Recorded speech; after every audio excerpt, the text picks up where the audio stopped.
Chapitre 26, la dernière blague. Il y a une demi-journée. La tribu des hommes lézards à échelle noire. Astérisque, astérisque, astérisque. Un garçon de course est venu à la craque et lui a chuchoté quelque chose. Il m'a demandé. Oui. Il a dit que sa vie était en jeu et qu'il ne pensait pas pouvoir vous parler à moins que ce ne soit le cas maintenant. La craque hocha la tête et cria par-dessus son épaule. Arrêtez le cortège.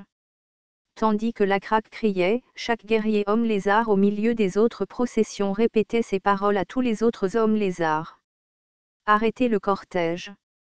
Le chef a dit d'arrêter le cortège. Arrêt. Ordre du chef de tribu. Les processions d'hommes lézards à écailles noires, suffisamment grandes pour former des nuages de poussière, s'arrêtèrent instantanément sur ordre de la craque.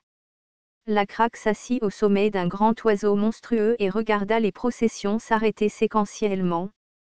Avec l'oiseau comme monture, la craque était suffisamment haut pour admirer facilement toute la scène.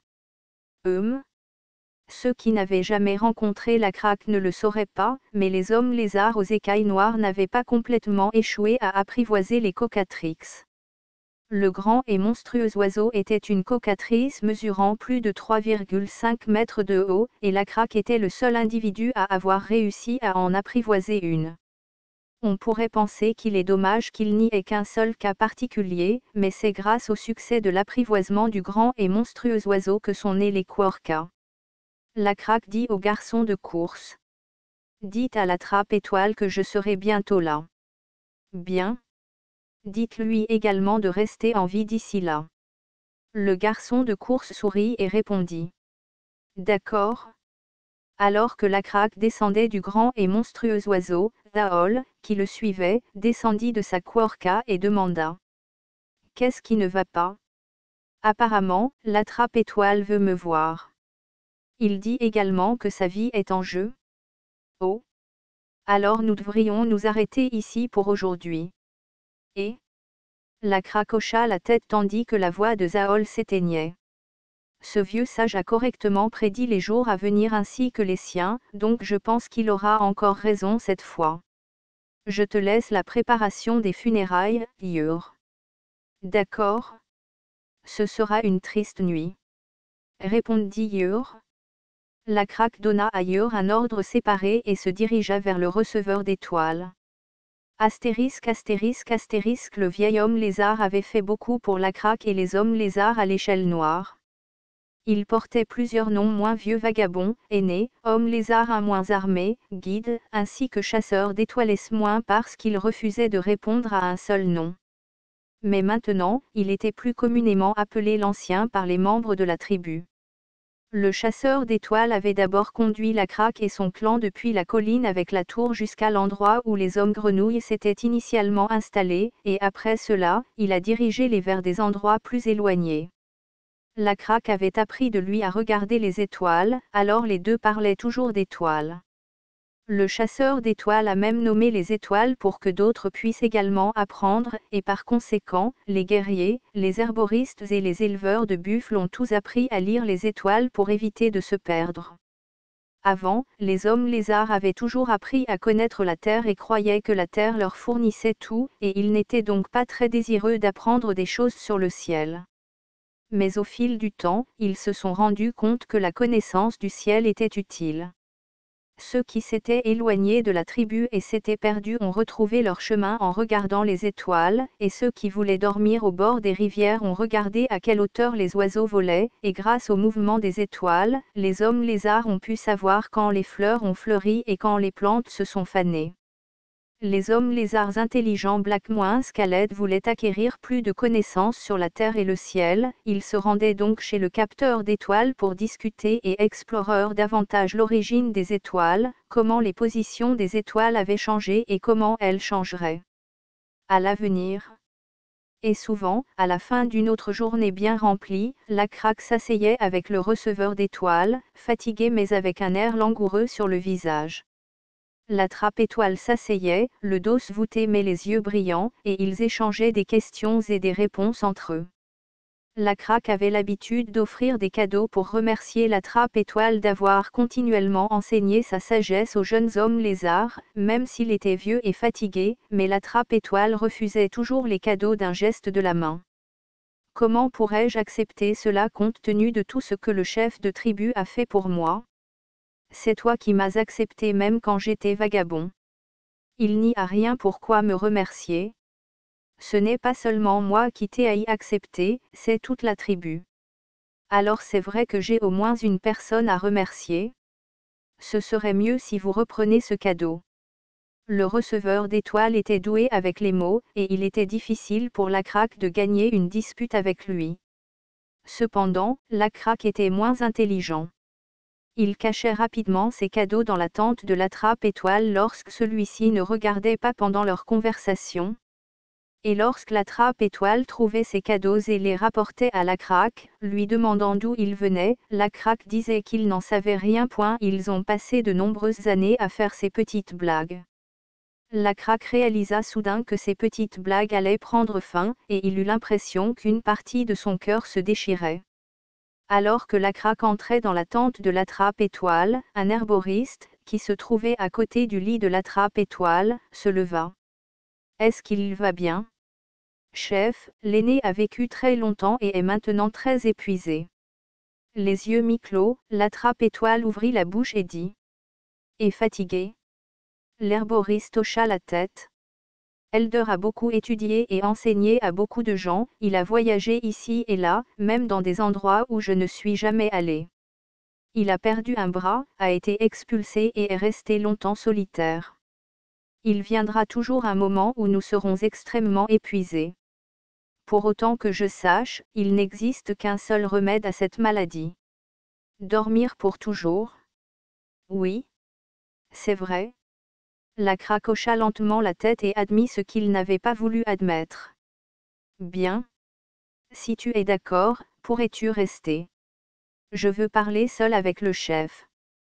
L'herboriste hocha la tête sans rien dire d'autre et sortit tranquillement de la tente. Tout ce qui restait dans la tente était la Craque, le chasseur d'étoiles et une lampe torche. Alors, j'ai entendu dire que tu voulais me voir.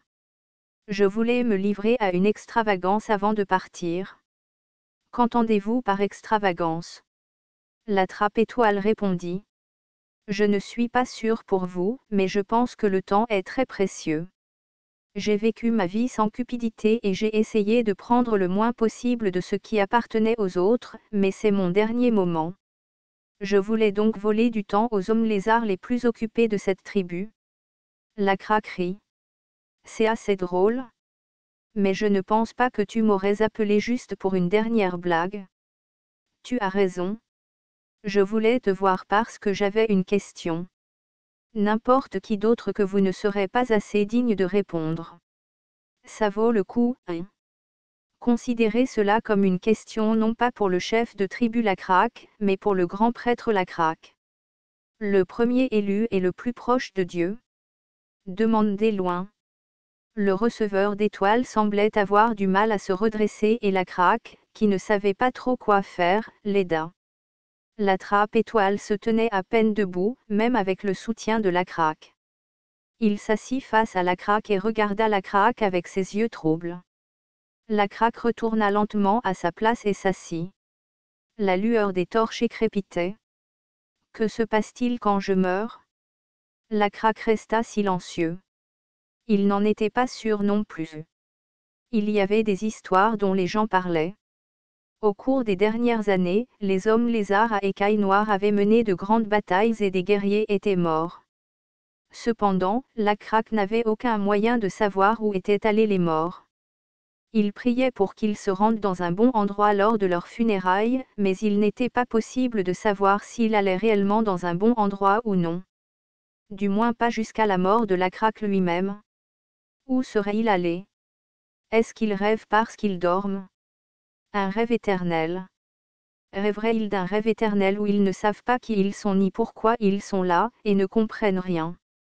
Où la Trappe Étoile semblait anxieux, tout comme la Craque. Pensez-vous aussi que nous aurons des cauchemars éternels? Je ne suis pas sûr. Pour être honnête, La craque hésita et continua de répondre. Je ne sais même pas pourquoi tu penses que je suis assez digne pour répondre à cette question. J'y pense de cette façon. Quelle voix? Le dieu insecte bleu nous a sauvés lorsque nous étions perdus, et je crois donc qu'il nous guidera même après notre mort. Pensez-vous que cela est loin de la volonté de Dieu? La craque y réfléchit longuement et répondit. Non, je pense que tu as raison, attrape-étoile. Notre Dieu insecte bleu nous guidera volontiers lorsque nous serons perdus. Même après notre mort. L'attrape-étoiles avait un air quelque peu satisfait et demanda. À votre avis, quel genre d'endroit ce sera? Parlez-vous de l'endroit où nous allons après notre mort? Oui. Nous serions assis comme nous le sommes maintenant, et Dieu s'asseyait devant nous. Pensez-vous que les choses vont commencer par un bonjour maladroit? Je ne suis pas sûr. Je pense que ce sera moins ennuyeux que ça. La craque croisa les bras et continua à dire. Premièrement, il y aurait un espace immense pour que vous puissiez courir autant que vous le souhaitez. Un espace où, à chaque pas que vous feriez, il y aurait un léger craquement, et le bout de votre queue traverserait agréablement la prairie. Je suis trop vieux pour courir. Tu serais mieux. Ne quitterais-tu pas ton ancien corps? frivebnovel.com. C'est vrai. J'ai beaucoup marché et couru quand j'étais jeune. Il y aurait aussi un gros rocher sur lequel se reposer lorsque vous vous sentez fatigué. Selon vous, quel temps fera-t-il? Ce sera toujours bien. Non, ce ne sera pas amusant si c'est toujours pareil, donc parfois ce sera sombre et pluvieux. Maintenant que j'y pense, ce serait bien aussi s'il y avait une rivière. Je veux qu'il y ait une maison dans laquelle je puisse me reposer. N'y en aurait-il probablement pas. Serait-il fait de boue? Bois? Ou une tente? Honnêtement, je n'aime pas vraiment les tentes. Cet aîné ici présent en a assez de se déplacer. Une tente implique de déménager à nouveau quelque part. Je ne le savais pas. L'observateur d'étoiles était également un guide, alors la craque était désolée de ne pas avoir su plus tôt ce que ressentait l'attrapeur d'étoiles. L'attrape-étoile secoua la tête.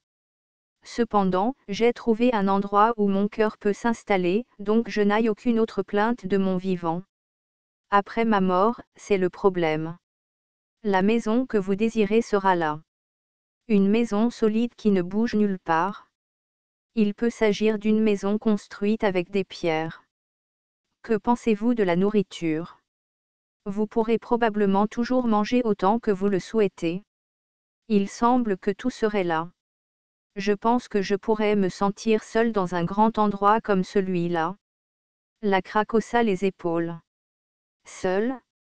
Il y a déjà ceux qui nous ont précédés, et nous y serons tous un jour. Vous ne serez pas seul. Parlons des étoiles lorsque nous nous reverrons. Nous avons encore beaucoup de choses à dire. Pensez-vous qu'il y aura des stars là-bas aussi? Bien sûr. La craque, qui n'était pas sûre de l'au-delà, répondit comme si c'était évident cette fois. Les étoiles ne nous ont-elles pas montré le chemin? Il y aura aussi là-bas des gens qui errent perdus, donc Dieu aura définitivement mis des étoiles dans le ciel. Pour qu'ils retrouvent facilement le chemin du retour. Tu as raison. L'attrape-étoile sourit. Puis il vacilla comme s'il perdait toute son énergie. Je commence à avoir sommeil. Je ferais mieux de m'allonger. La craque a aidé l'attrape-étoile à s'allonger.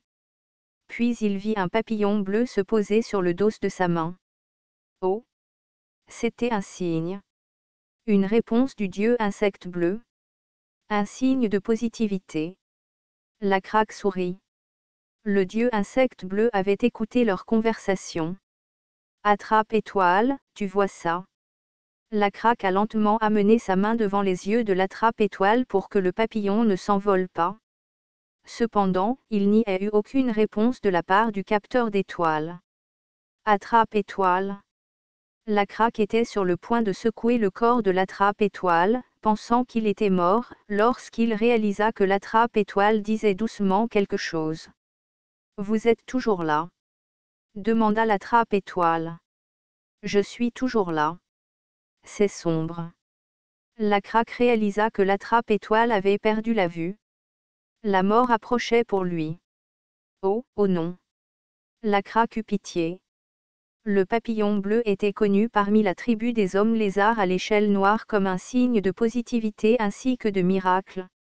Même si ce n'était pas ce papillon qui brillait d'une mystérieuse lumière bleue, les hommes lézards étaient toujours heureux lorsqu'ils voyaient un papillon bleu, pensant que c'était un bon signe.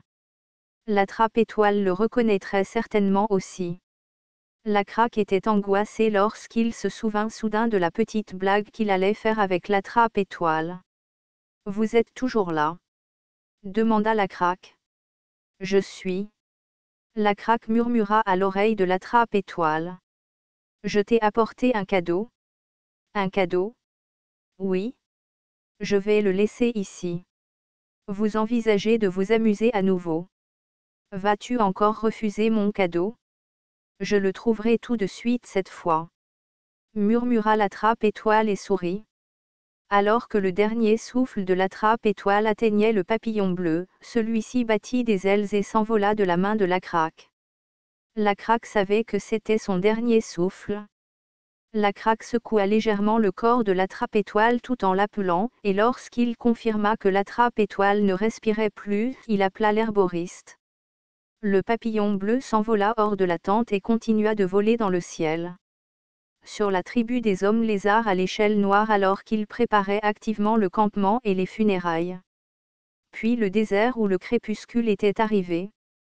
Finalement, le papillon bleu se posa sur le dos d'une autre main.